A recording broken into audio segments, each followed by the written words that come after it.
नमस्कार, myself doctor V K Jangir, associate professor. मित्रों, आज हम बीकॉम पार्ट सेकंड के EFM paper first financial management के अंतर्गत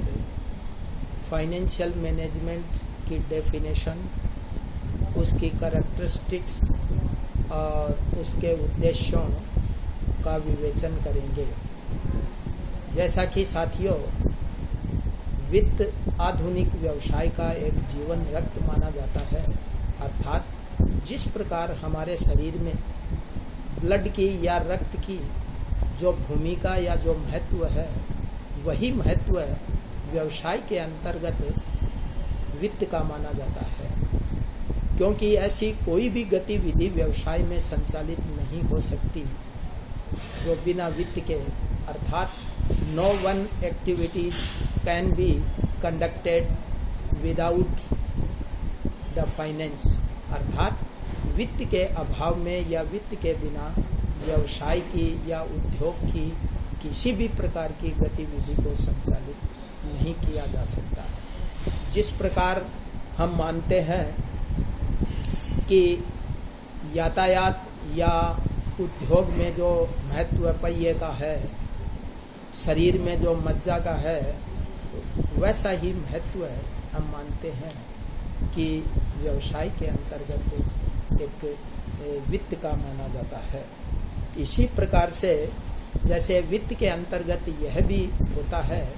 कि वित्त की मात्रा कितनी होनी चाहिए, अर्थात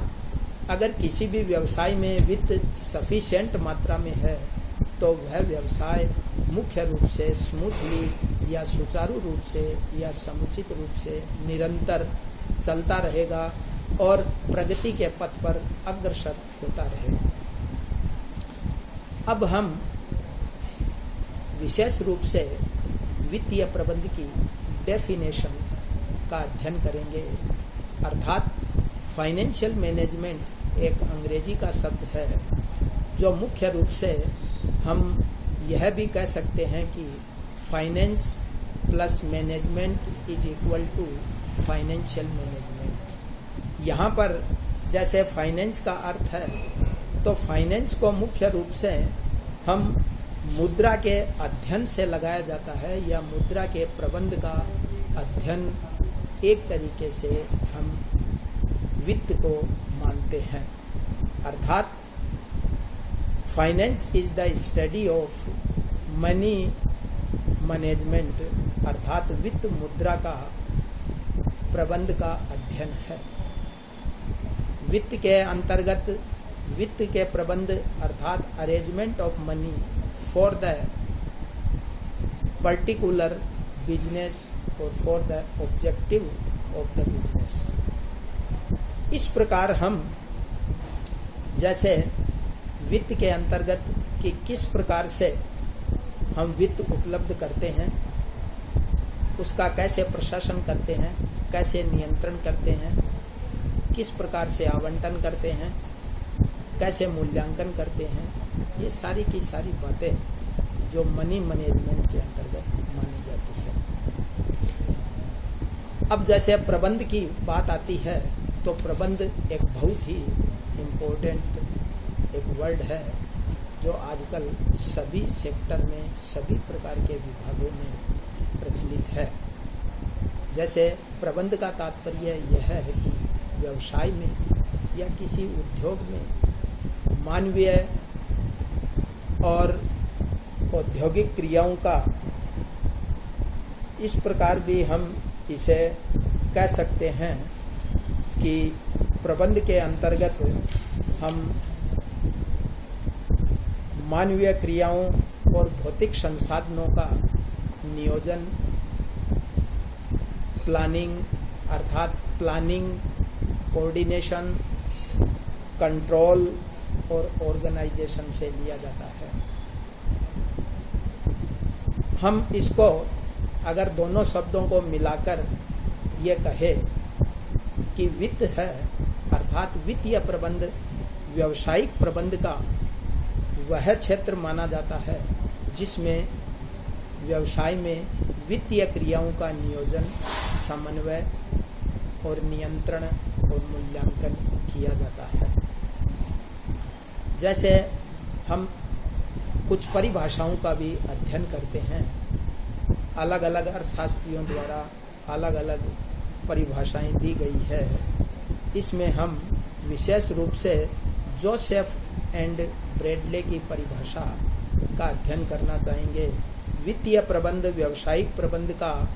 वह क्षेत्र है जिसका संबंध पूंजी के विवेकपूर्ण उपयोग एवं वित्तीय स्रोतों के सतर्कतापूर्ण चयन से है, ताकि व्यवसाय को इसके उद्देश्यों की पूर्ति की दिशा में निर्देशित किया जा सके। संक्षेप में हम कह सकते हैं, वित्तीय प्रबंध व्यावसायिक प्रबंध का एक कार्यात्मक क्षेत्र है। यह संपूर्ण प्रबंध का एक भाग है। इसका संबंध मुख्य रूप से आर्थिक दृष्टि से सर्वाधिक उपयुक्त विधि द्वारा कोषों की प्राप्ति, इन कोषों का लाभप्रद उपयोग एवं भावी क्रियाओं का नियोजन, वित्तीय लेखांकन, लागत लेखांकन, बजट सांख्यिकी एवं अन्य विधियों द्वारा परफॉर्मेंस का या निष्पत्तियों का नियंत्रण करने से होता है। डेफिनेशन के पश्चात इसकी हम विशेषताओं पर प्रकाश डालना चाहेंगे। इसकी मुख्य विशेषताओं में जैसे पहली विशेषता इसकी व्यावसायिक प्रबंध का एक अभिन्न अंग है। वित्तीय प्रबंध अर्थात व्यवसाय की ऐसी कोई भी क्रिया अछूती नहीं है। जैसे व्यवसाय की क्रियाओं में मुख्य रूप से परचेज, प्रोडक्शन, सेल्स आदि से संबंधित जितनी भी क्रियाएं हैं, वो सारी की सारी क्रियाएं वित्तीय प्रबंध से प्रभावित होती है, क्योंकि वित्त एक ऐसा साधन या ऐसी वस्तु है, वित्त को हम संपूर्ण आर्थिक क्रियाओं का आदि और अंत कह सकते हैं। दूसरा, अगर दूसरी विशेषता इसकी माने तो सतत प्रशासनिक कार्य अर्थात जो फाइनेंशियल मैनेजमेंट है या वित्तीय प्रबंध है, जो व्यवसाय में मुख्य रूप से जितनी भी प्रशासनिक क्रियाएं की जाती है, जैसे आपका प्लानिंग का काम है, कोऑर्डिनेशन का काम है या इवैल्यूएशन का है, कंट्रोल का है, इसी प्रकार से किसी भी बिजनेस में प्रवर्तन का, पुनर्संगठन का, संविलियन का, एकीकरण का आदि जो जितनी भी क्रियाएं हैं, सारी की सारी क्रियाएं एक तरीके से हम कह सकते हैं कि फाइनेंशियल मैनेजमेंट है, संपूर्ण वर्ष के दौरान सतत रूप से जारी रहता है। इसके अलावा जो एक तीसरी परिभाषा जैसे वैज्ञानिक और विश्लेषणात्मक, इसको साइंटिफिक और एनालिटिकल भी कह सकते हैं, क्योंकि वित्तीय प्रबंध के अंतर्गत हम साइंटिफिक इस हिसाब से कि कितनी पूंजी की हमें आवश्यकता होगी, इसके लिए प्लानिंग करते हैं। फिर प्लानिंग के बाद में उसको कहाँ से पैसा प्राप्त किया जाए, इसके बाद में उसका आवंटन किया जाता है। आवंटन करने के बाद में इनका मूल्यांकन किया जाता है। इस पर कंट्रोल अर्थात नियंत्रण की विभिन्न विधियों के माध्यम से इसकी जांच की जाती है कि जो भी कोष प्राप्त किए गए हैं, उन कोषों का सही उपयोग और उसी मद पर किया गया है। तो इसके लिए हम जितनी भी विधियां, जैसे वैज्ञानिक विधियां, खास तौर से गणितीय और हमारी स्टैटिस्टिक्स की जो भी सांख्यिकी की जितनी भी विधियों का इसमें प्रयोग किया जाता है, उन विधियों का प्रयोग करने के कारण इससे जो निष्कर्ष निकाले जाते हैं, मूल्यांकन किया जाता है, उसी के कारण हम इसको कह सकते हैं कि साइंटिफिक और विश्लेषणात्मक। इसके अलावा केंद्रीयकृत प्रवृत्ति, प्रबंध के समस्त कार्य क्षेत्रों में वित्तीय प्रबंध को एक सेंट्रल पोजीशन अर्थात जितनी भी हमारी क्रियाएं, जैसे भी व्यवसाय में आपका जो उत्पादन है या विपणन है या पर्सनल सेवी वर्गीय जितनी भी वित्तीय क्रियाएं हैं,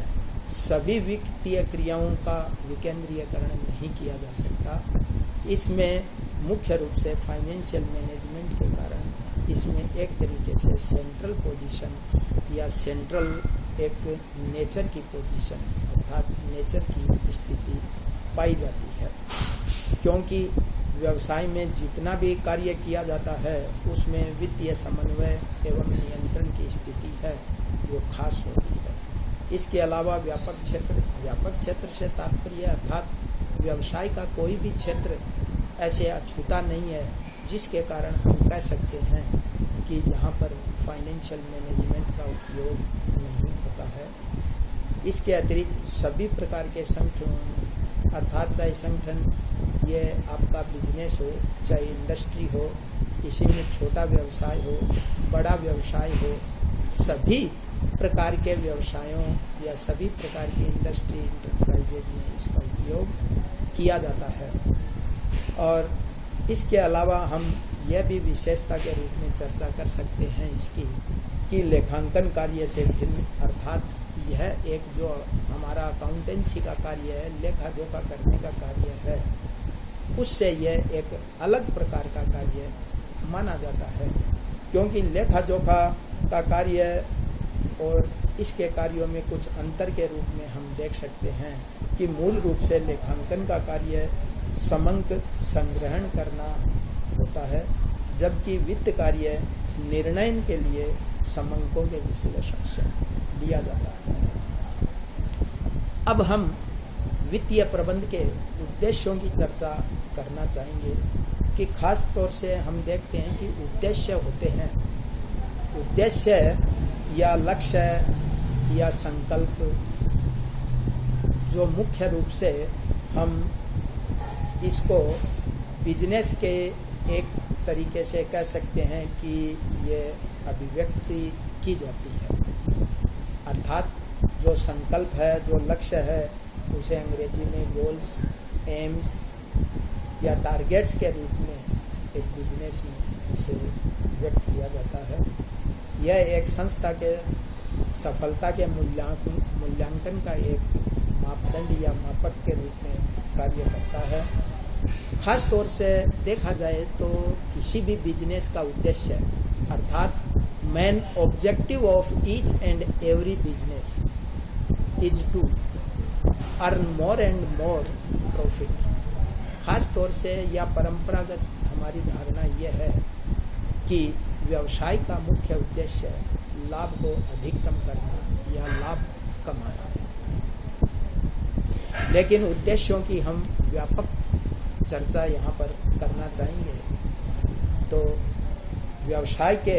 अगर उद्देश्यों की बात करते हैं तो इसके लिए मुख्य रूप से दो प्रकार के उद्देश्य या दो मापदंड हो सकते हैं। तो पहला उद्देश्य इसका प्रॉफिट मैक्सिमाइजेशन अर्थात लाभ अधिकतम करना, और दूसरा वेल्थ मैक्सिमाइजेशन अर्थात संपदा के मूल्य को या संपदा को अधिकतम करना। पहला उद्देश्य जैसे प्रॉफिट मैक्सिमाइजेशन की बात करते हैं तो प्रत्येक व्यवसाय का मुख्य उद्देश्य लाभ कमाना होता है, क्योंकि लाभ कमाने अर्थात लाभ कमाए बिना कोई भी फर्म है वो मार्केट में सर्वाइव नहीं कर सकती, क्योंकि प्रत्येक फर्म को एक नॉर्मल प्रॉफिट तो कम से कम या सामान्य लाभ तो कमाना होता है। अगर इसके पक्ष में तर्क दे कि लाभ क्यों कमाया जाता है तो एक तरीके से प्रत्येक व्यवसाय का एक मापदंड होता है, उसकी कार्य कुशलता का माप माना जाता है, उसकी समृद्धि का सूचक माना जाता है। इसके अलावा हम कह सकते हैं कि जो लाभ है उस लाभ के आधार पर ही हम किसी भी व्यवसाय की ग्रोथ को या डेवलपमेंट को या सोसाइटी में उसके योगदान को या प्रोग्रेस को हम मान सकते हैं। मार्केट में सरवाइव करने के लिए ये लाभ कमाया जाना चाहिए। अगर नॉर्मल प्रॉफिट कोई भी फर्म लाभ नहीं कमाती है अर्थात प्रत्येक फर्म को अपने कम से कम जो जरूरी मूल्य है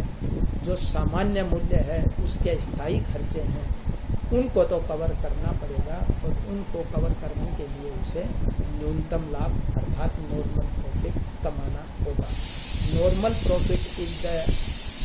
level of profit which must earn by each and every firm to survive in the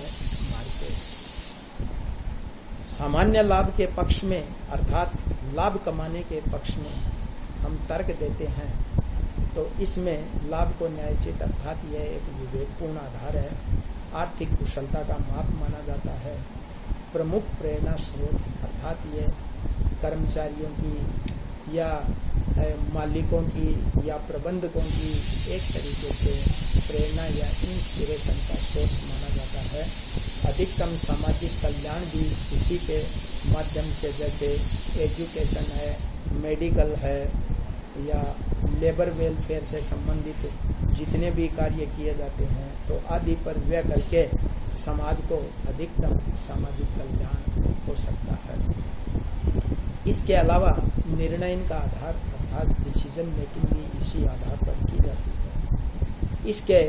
कुछ विपक्ष में अर्थात इसकी आलोचनाएं भी कुछ विद्वानों द्वारा, कुछ लोगों द्वारा की गई, क्योंकि लाभ कमाने का तात्पर्य है कि कई बार जब पूंजीवादी अर्थव्यवस्था में यह लाभ कमाया जाता है तो व्यवसायी का उद्देश्य अपने लाभ को एन केन प्रकारेण या किसी भी प्रकार से लाभ अधिकतम होना चाहिए। कई बार वह अपनी गतिविधियां इस प्रकार से संचालित करता है, ऐसी नीतियां निर्धारित करता है जो मुख्य रूप से अपने कर्मचारियों अर्थात अपने जितने भी वर्कर्स होते हैं और जितने कस्टमर है उन सभी का एक शोषण का परिणाम होता है, जो कई बार ऐसा माना जाता है कि अनैतिक भी हो जाता है या भ्रष्ट तरीके से भी लाभ को बढ़ावा मिलता है। तो कर्मचारियों के शोषण का या ग्राहकों के शोषण का परिणाम नहीं होना चाहिए। इसके अलावा हम मानते हैं कि लाभ अधिकतम करने की जो मान्यता है वो मार्केट में पूर्ण प्रतियोगिता की दशा में संभव होती है, लेकिन वर्तमान युग में अधिकांश बाजारों की जब स्थिति का हम आकलन करना चाहे तो अधिकांश बाजार है वो अपूर्ण प्रतियोगिता की स्थिति में पाए जाते हैं, अर्थात अपूर्ण प्रतियोगिता के अंतर्गत लाभ कमाने का जो तर्क है वो न्यायोचित नहीं होता। इसी प्रकार हम लाभ की जब बात करते हैं तो लाभ मुख्य रूप से वर्तमान जो व्यावसायिक वातावरण है उस व्यावसायिक वातावरण में जो लाभ अधिकतम करने का उद्देश्य एक तरीके से अवास्तविक, कठिन व अनुचित माना जाता है। इन सब बातों से प्रभावित होकर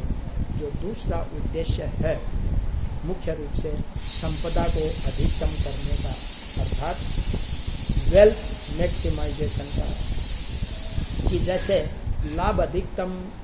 करने में मुख्य रूप से जो जोखिम है व्यवसाय में जो जोखिम पाई जाती है और दूसरा मुद्रा के समय मूल्य की भी अवहेलना करता है। इस प्रकार जब हम लाभ उद्देश्य की आलोचनाओं के फलस्वरूप संपदा के मूल्य में अधिकतम करने का जो उद्देश्य है वो उचित जान पड़ता है, क्योंकि इस उद्देश्य में एक तरीके से हम कह सकते हैं कि शुद्ध वर्तमान मूल्य को अधिकतम करना होता है। जैसे खास तौर से जो अंशधारियों का हित है तो अंशधारियों के हित में जो अंशधारियों की पूंजी है उसको कैसे अधिकतम किया जाए, कैसे बढ़ाया जाए। अंशधारियों की संपदा अधिकतम करने का आशय प्रबंध द्वारा कंपनी के स्वामियों की संभावित भावी प्रत्याय के वर्तमान मूल्य को अधिकतम करना। इसी के साथ यह प्रत्याय सामयिक या लाभांश भुगतान अथवा समता अंशों की बिक्री से प्राप्त हो सकती है, जबकि वर्तमान मूल्य किसी उचित बट्टा दर पर मूल्यांकित भावी भुगतानों का आज का मूल्य माना जाता है। अतः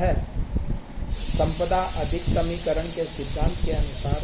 वित्तीय प्रबंध का मूलभूत उद्देश्य कंपनी के समता अंशों के बाजार मूल्यों में अधिकतम वृद्धि करना होता है और इसके अनुसार अंशधारियों की विनियोजित संपत्ति तभी बढ़ती है जब उनके अंशों के बाजार मूल्य में वृद्धि हो जाती है। खास तौर से जब दोनों सिद्धांतों की हम तुलना करते हैं तो दोनों सिद्धांतों में खास तौर से संपदा के मूल्य को अधिकतम करने का सिद्धांत श्रेष्ठ माना जाता है।